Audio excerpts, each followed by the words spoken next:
Ryan Reynolds here from Mint Mobile. With the price of just about everything going up during inflation, we thought we'd bring our prices down. So to help us, we brought in a reverse auctioneer, which is apparently a thing.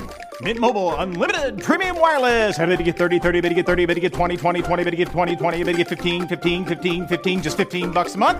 Sold! Give it a try at mintmobile.com/switch. $45 upfront payment equivalent to $15 per month. New customers on first 3-month plan only. Taxes and fees extra. Speed slower above 40 gigabytes per detail. This episode is brought to you by Merrill. Join one of the most iconic names in wealth management, Merrill. You'll be part of a dynamic team of advisors and specialists working hard every day to grow their clients' wealth. And with the support of best-in-class research, advanced digital tools, and the resources of a global institution, it's truly an opportunity you can be bullish about. Learn more at careers.bankofamerica.com. Copyright 2024, Bank of America Corporation. This is Optimal Finance Daily. Am I too old to invest with a Roth IRA? And Budgeting, an easier, smarter way. Both by Philip Taylor of ptmoney.com. And I'm your host and personal finance enthusiast, Diana Merriam. This is the show where I serenade you with the sweet sounds of personal finance knowledge from some of the best blogs on the planet, with the author's permission, of course. And today we're actually highlighting 2 fantastic articles from PT Money. So let's get right to it and start optimizing your life. Am I too old to invest with a Roth IRA? By Philip Taylor of ptmoney.com. I recently received this question from a reader about investing with a Roth IRA closer to retirement.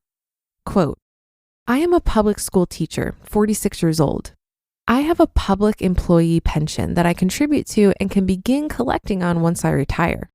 I will also obviously have Social Security money. I have no credit card debt and have paid off all student loans. I have some extra money to play with. I was wondering if it makes sense at 46 to open a Roth IRA now if I plan to retire in 9 years and will no longer have much income to invest in that Roth. Does 9 years of, say, $3,500 a year into a Roth make much sense? That would leave me with very little extra spending money during those 9 years. End quote. Thanks for your question. Congrats on a successful financial scene. You've made great progress. This is a good question to be asking. My short answer is yes, it's worth it. Even if you only invest half of that amount, you'll be putting an extra bit of money aside for retirement. Every dollar counts.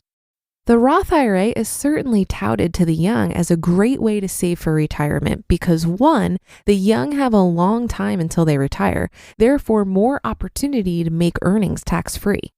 Number 2, the young are likely in a lower tax bracket now than they will be when they retire, again saving tax dollars on the back end. But the Roth IRA can still be beneficial to people in their 40s and 50s. The good thing about a Roth IRA is that it's super flexible when it comes to withdrawal. You never have to use the money if you don't want to. You could just pass it along to your heirs. And you could wait to withdraw the funds way down the line, like when you're 70. Your investment would be worth a lot by then. As a reference point, $250, $40 short of your example, invested monthly for just 9 years would be worth $150,000 by the time you're 75. Given a 7% return, and you wouldn't pay a dime in taxes on that money. You could withdraw it all except the earnings at any time. So if you decide 2 years from now, you just want that cash to go on a nice vacation, you can do that. Just be sure to leave the earnings alone. A Roth is also very flexible in the type of investment you want to make. You could keep it in cash, CDs, equities, bonds, real estate, precious metals, etc. So you can really throttle your risk exposure. Finally, while I'm a fan of the Roth, it's also possible that a traditional IRA may make sense given your current income and tax levels. I'm not fully aware of your situation, so it might be wise to sit down with a CPA or fee-only CFP to ask them which account makes more sense. My money is on the Roth, but there could be nuances that make the traditional IRA more beneficial. Budgeting, an easier, smarter way, by Philip Taylor of ptmoney.com. This past month, I actually did a full-blown budget. On or around January 1st, I wrote down exactly where every dollar was going to come from and where it was going to go. Then at the end of the month, I checked our bank accounts and pay stubs and compared those previously budgeted numbers to what I had actually spent. We did okay. It took a long time, but it was a fun process. Yes, I'm a nerd. It also taught me something new. I don't need to do full-blown budgets more than once a year. There's an easier way now that we live below our means. What's the point of budgeting?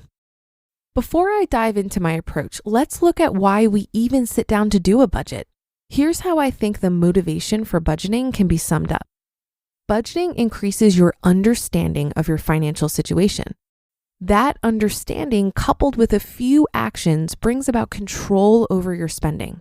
The control allows you to live within your means and make room for savings and other goals. With those points in mind, let's look at what I'm proposing. An easier, smarter way to budget. Most people live off a pretty steady income, and most people's spending tends to be the same from month to month, like mine. Therefore, after only 1 month of doing a complete budget, most people will have gained a pretty deep understanding of their financial situation. At this point, items on a budget can be put into 3 categories. Number 1, income and expenses that will not change from month to month. Items in this category should be removed from your budget until you do a complete budget again next year. For me, this includes things like our paychecks, mortgage payment, and utilities.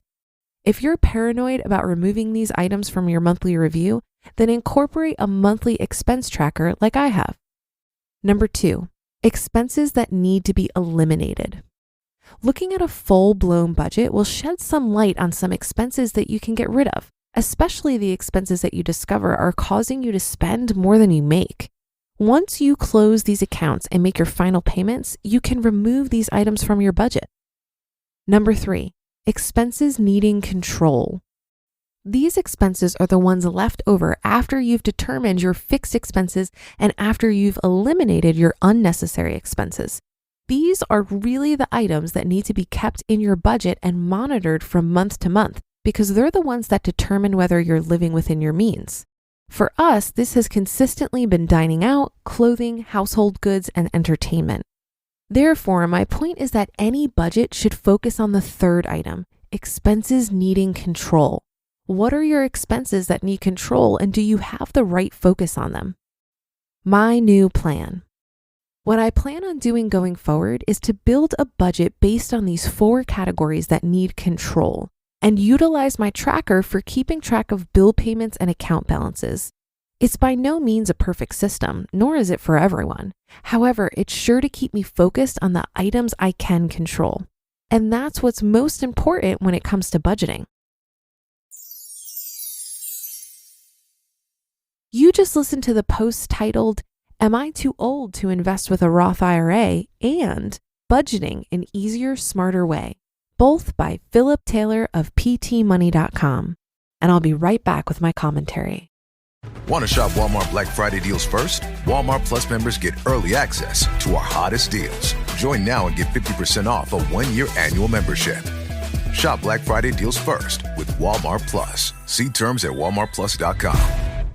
Blinds.com's Black Friday sales event is happening now with our best deals of the season. Let our design experts help you make the perfect selection for your home on your schedule. We can send free samples right to you and handle everything from measure to install. With over 25 million windows covered, Blinds.com is the #1 online retailer of custom window coverings. Save up to 50% site-wide, plus doorbusters, and a free professional measure at the Blinds.com Black Friday sales event now. Rules and restrictions may apply.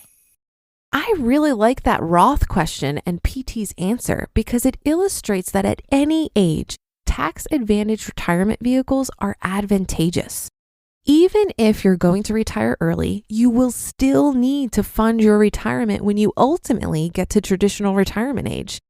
And there are options to access this money early where you won't pay penalty fees, like a Roth conversion ladder or a 72T substantially equal periodic payments.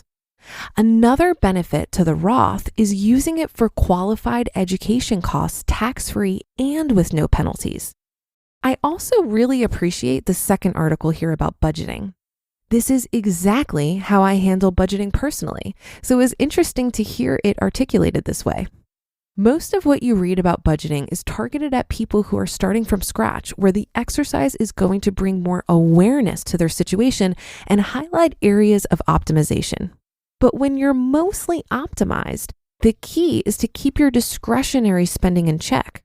For me personally, I've budgeted $1,500 per month on discretionary spending, which includes things like food, clothing, vacations, and pretty much anything beyond my fixed expenses. So while I still calculate my savings rate every month, which considers things like my income and fixed expenses, the only area I'm paying very close attention to is that discretionary number, which definitely simplifies things. And that's it for today. Thank you for listening. Have a great rest of your day, and I'll see you in tomorrow's show where your optimal life awaits.